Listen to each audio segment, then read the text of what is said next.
आज पढ़ेंगे गाउस का जो सेकिन अनुप्रयोग है वो है अनंत विस्तार की पतली अचालक सीट के निकट वैद्युत क्षेत्र की तीव्रता। तो इसमें हम किस तरीके से जो है तीव्रता को निकालेंगे उसको देखते हैं। तो हमारा एक गाउस का जो है सेकिन अनुप्रयोग है, ठीक है। तो अब हमें इसमें किस तरह से निकालते हैं उसको जो है पढ़ते हैं।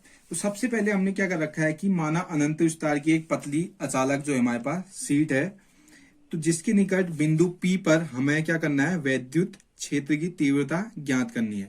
इसके लिए हमने क्या कर रखा है, एक बेलनाकार गाउसी पृष्ठ की कल्पना की हुई है, ठीक है। तो ये उतना ज्यादा हार्ड नहीं है, लग रहा है डायग्राम को देख के, तो इजी है, बहुत इजी है। तो हमारा जो A1 पृष्ठ, ये A1 पृष्ठ है और ये इसका सदिश क्षेत्रफल है वेक्टर DA1, और ये है A2 पृष्ठ और ये इसका जो है सदिश क्षेत्रफल किया है वेक्टर DA2, और ये A3 पृष्ठ है और ये है वेक्टर DA3 सदिश क्षेत्रफल। तो प्रत्येक बिंदु पर जो हमारी वैद्युत क्षेत्र की तीव्रता रहेगी वो लगभग बिंदुओं पर जो है हमारी क्या रहेगी, समान रहती है, ठीक है। तो इसको देखते हैं हम। A1 पृष्ठ से होकर जाने वाला वैद्युत फ्लक्स, फिर A2 से होकर जाने वाला वैद्युत फ्लक्स, फिर A3 से होकर जाने वाला वैद्युत फ्लक्स को पहले निकालते हैं।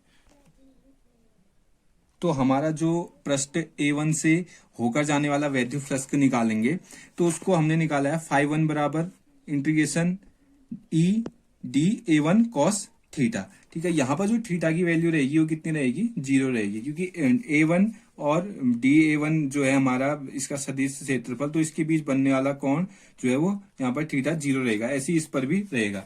तो अभी देखते हैं φ1 निकालते हैं। तो ये आ जाएगा हमारा E बाहर आ जाएगा और इंटीग्रेशन होगा DA1 cos थीटा का। तो इसका इंटीग्रेशन किस तरह होगा, E ऐसे ही रहेगा, A1 रहेगा यहाँ पर, और ये रह जाएगा A1 और cos थीटा, यहाँ पर cos की वैल्यू कितनी रहेगी, थीटा की 0 है। तो यहाँ पर आ जाएगा φ1 बराबर E A1 आ जाएगा, क्योंकि cos 0 कितना हो गया, 1 होता है, ठीक है। तो ये तो आ गया हमारा φ1। ऐसे ही हम निकालेंगे φ2 निकालते हैं। तो φ2 निकालने के लिए हमें क्या होगा, इंटीग्रेशन A2 लिमिट लग जाएगी E और DA2 cos थीटा। तो यहां पर आ जाएगा E, इंटीग्रेशन अगर इसका करें E बाहर आ जाएगा, इंटीग्रेशन DA2 cos थीटा। यहां पर भी जो थीटा की वैल्यू रहेगी A2 और सदिश क्षेत्रफल DA2 के बीच, वो भी कितनी रहेगी, थीटा की वैल्यू यहाँ पर 0।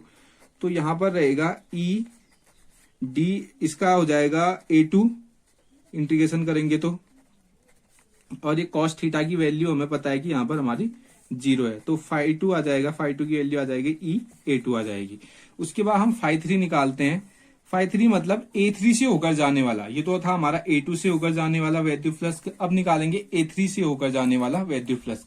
तो A3 से होकर जाने वाला वैद्युत फ्लक्स निकालने के लिए हमें क्या करना है कि integration A3 DE DA3 cos theta. अब यहाँ पर जो थीटा की वैल्यू रहेगी A3 और D3 इस पृष्ठ पर, तो यहाँ पर जो है हमारा जो एंगल बनेगा वो कितने का बनेगा, 90 डिग्री का एंगल बनेगा।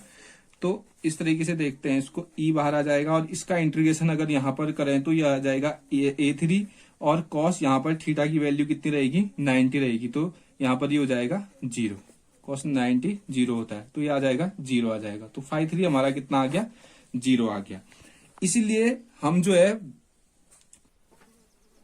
तो अब हमारा जो कुल वैद्युत फ्लक्स है, नेट फ्लक्स है, उसको जो है हम निकालते हैं। तो φE बराबर कितना हो जाएगा, φ1 प्लस φ2 प्लस φ3। तो φE बराबर φ1 की वैल्यू है EA1 जो हमने निकाल रखी है, φ2 की वैल्यू है EA2 और φ3 की है 0। अब हमारा जो φ1, अगर हम देखें कि φ1 और φ2 को, तो इनकी वैल्यू सेम आ रही है, ठीक है।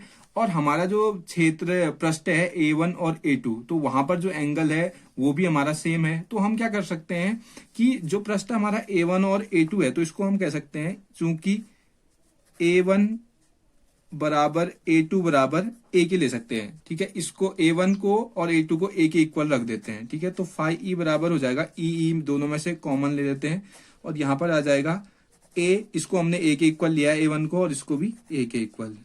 तो ये हो जाएगा हमारा φE बराबर 2EA हो जाएगा। तो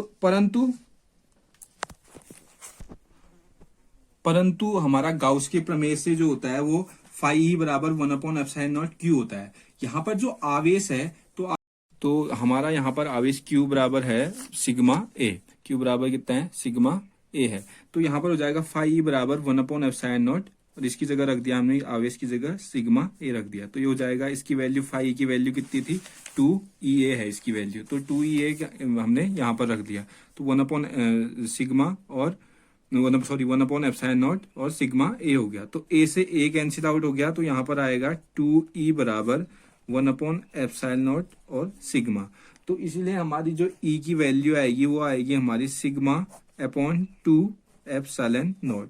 तो यही हमारा जो है विद्युत क्षेत्र की जो तीव्रता हमने निकालनी थी अनंत विस्तार की पतली अचालक सीट के निकट जो विद्युत क्षेत्र की तीव्रता निकालनी थी, ई निकालना था जो, तो वो आ गया हमारा ई बराबर सिग्मा अपॉन 2ε0। तो थैंक यू।